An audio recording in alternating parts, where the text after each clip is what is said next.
अस्सलाम वालेकुम क्लास 10। आज हम लोगों ने पढ़ना है इंडिकेटर्स। इंडिकेटर्स क्या होते हैं? Indicators are the organic compounds. ये ऑर्गेनिक कंपाउंड्स होते हैं।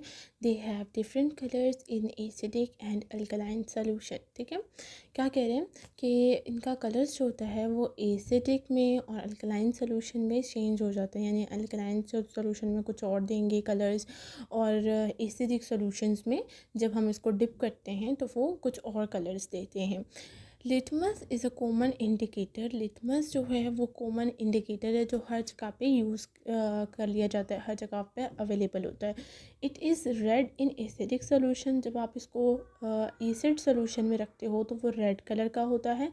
And blue in alkaline solution. ठीक है, और कब ब्लू हो जाता है? जब उसको आप अल्कलाइन में या फिर बेस में रखते हो। ठीक है, each indicator has a specific color in acidic medium which change at a specific pH to another color in a basic medium। क्या कह रहे हैं कि हर एक इंडिकेटर का अपना एक स्पेसिफिक एक ख़ास कलर होता है किसी भी एसिडिक मीडियम में, जो कि वो क्या करता है, चेंज कर लेता है at a specific pH.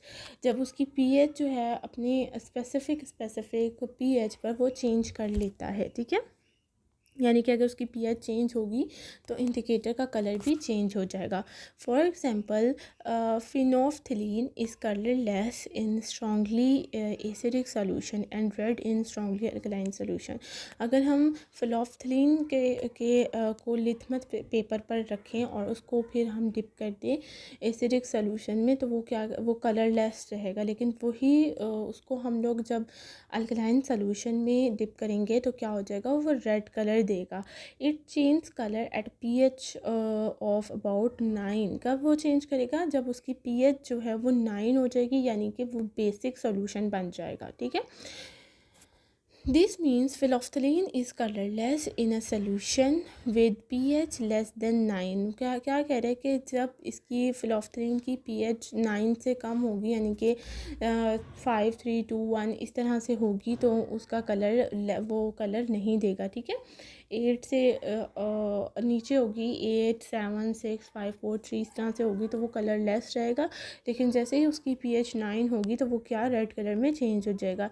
If the pH is above 9, phenolphthalein is red as shown in the figure। ठीक है, तो यहाँ पे आपको मिथाइल ऑरेंज कलर बताया हुआ है, लिटमस का बताया हुआ है, और ये जो टेबल बनाया हुआ है ये इन्होंने इसी तरह बनाया हुआ है कि बेस एसिड में रेड होगा, जब अल्कलाइन सोल्यूशन करेंगी तो वो क्या हो जाएगा, येलो हो जाएगा। फिर यहाँ पे वो रेड होगा, लेकिन जब यहाँ आएगा तो क्या हो जाएगा, ब्लू हो जाएगा। इसी तरह फिनोल्फथलीन यहाँ पे कलरलेस होगा, और यहाँ पर 9 पर जब पहुँचेगा तो क्या होगा, इसकी पीएच नीचे जो है ना पीएच बताई हुई है ये। ठीक है, जब 9 पे पहुँचेगा तो क्या हो जाएगा, चेंज हो जाएगा। अब लिटमस को देखें, ये कहाँ तक चेंज हो रहा है, 7 तक है। ठीक है, 7 के बाद यानी कि 7 के बाद आगे ये ब्लू हो रहा है।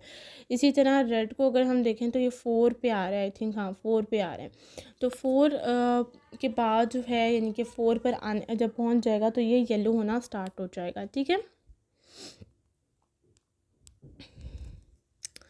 ये देखें यहाँ पर भी इन्होंने इस बात को बताया हुआ है। ठीक है, अच्छा, इसके बाद आपके पास आ जाता है measuring pH of a solution, कि हम लोग किस तरह से मेजर करते हैं किसी भी सोल्यूशन के पीएच को। 3 तरीके होते हैं, सॉरी 2 तरीके होते हैं इसके। एक होता है यूनिवर्सल इंडिकेटर और दूसरा होता है द पीएच मीटर। ठीक है, 2 तरीक़ों से हम लोग किसी भी सोल्यूशन के पीएच को फाइंड आउट कर सकते हैं। तो यूनिवर्सल ऑफ पीएच की इंडिकेटर क्या होता है? Some indicators are use as mixtures. ठीक है, मिक्सचर्स के तौर पर इस्तेमाल किए जाते हैं। ठीक है, the mixture indicator gives different colours at different pH values. ठीक है, क्या कह रहा है कि ये जो मिक्सचर इंडिकेटर्स होते हैं ये डिफरेंट पीएच पर डिफरेंट कलर्स देते हैं, जैसे कि आपको यहाँ नीचे बताया हुआ है। ठीक है, hence it is used to measure the pH of a solution. और इसको किस लिए यूज़ किया जाता है? इसको इसलिए यूज़ किया जाता है ताकि आप किसी भी सोल्यूशन की पीएच को मेजर कर सको। Such a mix indicator is called universal indicator. और इस तरह के मिक्स इंडिकेटर्स को हम लोग क्या कहते हैं? यूनिवर्सल इंडिकेटर कहते हैं। और सिंपल पीएच इंडिकेटर भी कहा जाता है, ठीक है। The pH of solution can be measured by dipping a piece of universal indicator paper in a solution. The pH is then find by comparing the colour obtained with the colour chart as show in the figure 10.3। अब क्या कह रहे हैं कि अगर मेरे पास कोई भी सोल्यूशन, मेरे पास बीकर में एक सोल्यूशन है, ठीक है, मैंने क्या किया, या इंडिकेटर पे इसको रख लिया। इंडिकेटर एक स्ट्रिप होती है पेपर की, ठीक है, एक स्ट्रिप होती है पेपर की, इस तरह से पतली सी होगी, ठीक है।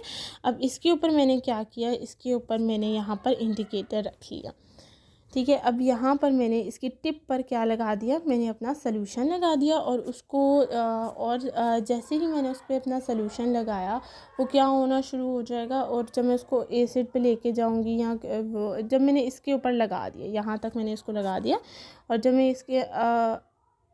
इसके ऊपर लगा के, अब क्या होगा कि इस स्ट्रिप में यहाँ तक कलर इसका चेंज होना शुरू होगा, जहाँ तक मेरा सोल्यूशन लगा है वहाँ पर कलर चेंज होना शुरू हो जाएगा। वो रेड भी हो सकता है, ऑरेंज भी हो सकता है, येलो भी हो सकता है, ग्रीन भी हो सकता है, कोई भी कलर जो है वो होगा, ठीक है।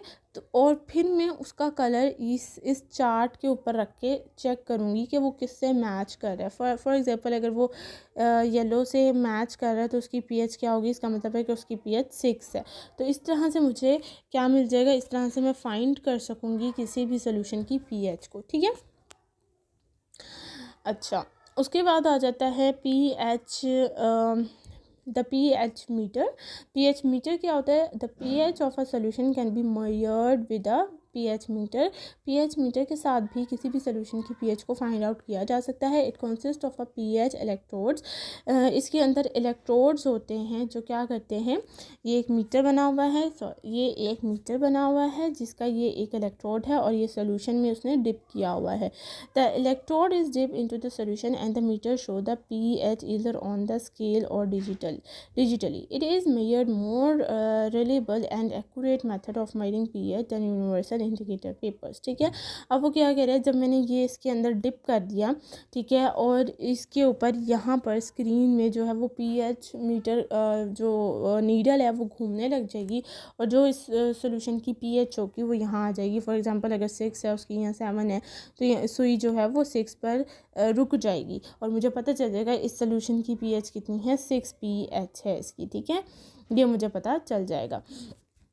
और वो क्या कह रहा है कि ये वाला जो मेथड होता है वो ज़्यादा एक्यूरेट पीएच देता है, क्योंकि यहाँ पे हमें स्ट्रिप रख के देखना पड़ता है, तो यहाँ पे कभी कभी एरर भी आ जाता है, कभी कभी हम लोग गलत भी हो सकते हैं। लेकिन जो मीटर है ये कभी गलत नहीं होता, ये एक्यूरेट मेजरिंग देता है, ठीक है। इसके बाद आपके पास प्रॉब्लम है 10.2, 10.3, 10.4, ये आपने जो है वो खुद से करनी है, ठीक है। ये इसने पीएच निकाली हुई है, जैसे हमने कल पीएच निकाली थी जिस फार्मूले से, सेम उसी तरह हमने फार्मूला अप्लाई करना है, और पीएच और पीओएच जो है वो फाइंड आउट कर लेनी है। यहाँ पे इस वाले में पीओएच निकाली हुई है, इसमें पीएच निकाली हुई है, और इसमें भी पीएच निकाली हुई है। तो ये आप लोगों ने खुद से देखना है, इसमें कुछ समझना है तो मुझसे पूछ लेना। बाकी ये जो मैंने आज पढ़ाया है इसको आपने ज़रूर एक दफ़ा रीड आउट करना है और समझना है। कुछ समझ में ना आया हो तो कमेंट बॉक्स में ज़रूर पूछें। इसके अलावा चैनल को सब्सक्राइब कर दीजिएगा, वीडियो को लाइक कर दीजिएगा। अपना ख्याल रखिएगा। अल्लाह हाफिज़।